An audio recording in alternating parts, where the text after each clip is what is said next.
Hello mga marats, for today's video tayo ay magluluto ng chicken with broccoli. So pag ganyan yung ng pangalan, chicken with broccoli, ibig sabihin mas marami yung chicken kaysa sa broccoli. Mahal kasi yung broccoli. May no ba? Broccoli ang pag-pronounce. Broccoli. Oh, okay na. Broccoli. Huh? Pero kay kuan man ta, Bisaya man ta broccoli, ha?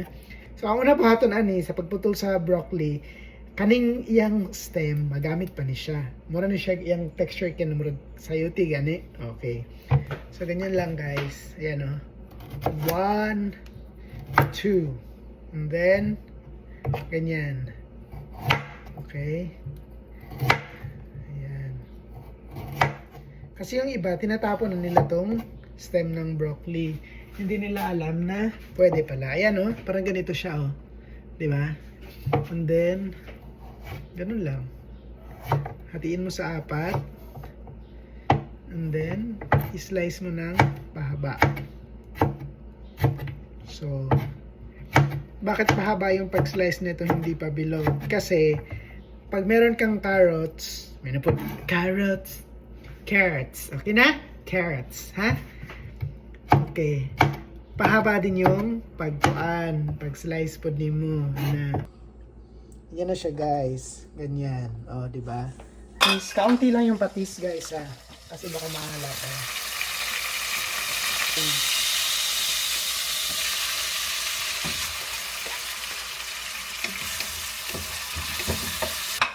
So medyo okay na to. Ayan. Nagtutulig siya guys. Ito. Ayan. Carrots at saka yung stem ng broccoli. Yung nilagay natin. Carrots and yung stem niya. Ano ko nasabi? Of course. Alam ko na yan. At saka manipis lang yung pagkakaano niya. Okay, next.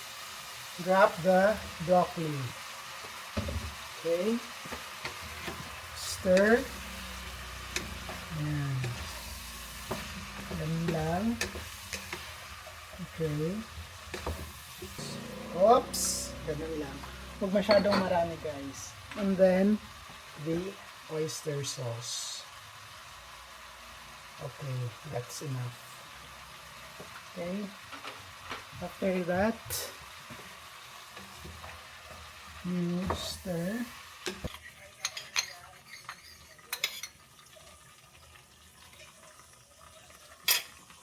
Yan yung ating naluto. Ayan.